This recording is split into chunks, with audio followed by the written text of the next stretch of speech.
दोस्तों नमस्कार, बहुत स्वागत है। मध्य प्रदेश सहित देश के अलग अलग राज्यों में अतिथि शिक्षक गेस्ट टीचर काम कर रहे हैं। यह गेस्ट टीचर सरकारी स्कूलों पर काम करते हैं और सरकार इनको हर शैक्षणिक सत्र पर नियुक्तियां प्रदान करती है और शैक्षणिक सत्र खत्म होते ही इनको बाहर का रास्ता दिखा दिया जाता है। लंबे समय से यह इसी उम्मीद में काम कर रहे हैं कि आने वाले समय में सरकार इनके लिए भी नए नियमों के तहत इनको लाभ देकर शिक्षक का दर्जा देगी, शिक्षक के लाभ देगी, शिक्षक बनाएगी।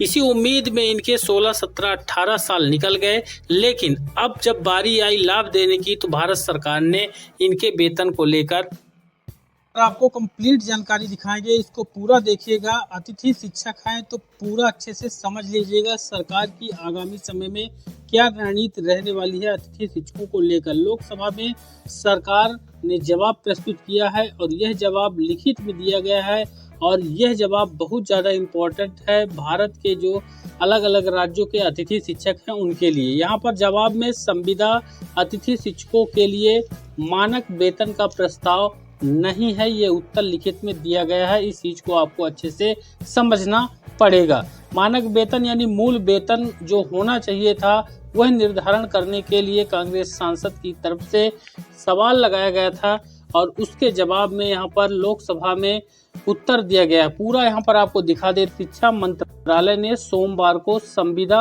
और अतिथि शिक्षकों के लिए अनुबंध और वेतन के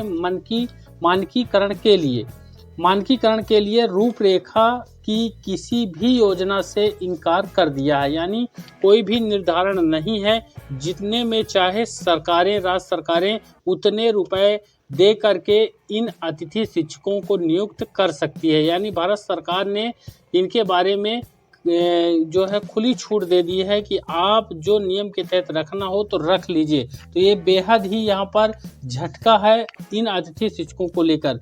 यह जानकारी केंद्रीय शिक्षा राज्य मंत्री ने दिया है, जिनका नाम है सुकांत मजूमदार ने लोकसभा में एक लिखित प्रश्न के उत्तर में साझा किया है।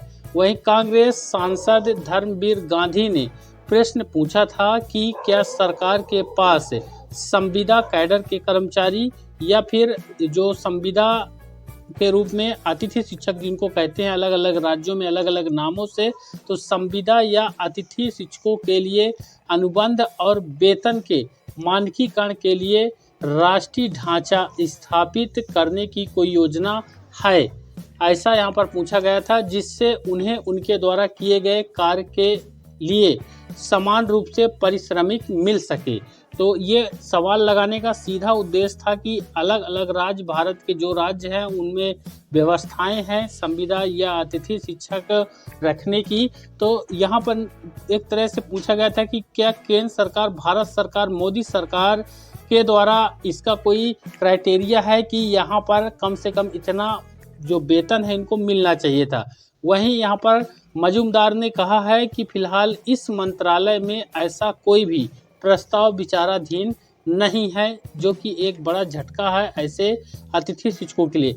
वहीं केंद्रीय मंत्री ने कहा है कि उच्च शिक्षा पर अखिल भारतीय सर्वेक्षण AISHE 2022-23 के अनुसार सार्वजनिक शिक्षण संस्थानों में 2.43 लाख से अधिक संविदा संकाय के सदस्य हैं। यानी कि ये काम करने वाले हैं। 2.5 लाख यहाँ पर आंकड़ा करीब जा रहा है।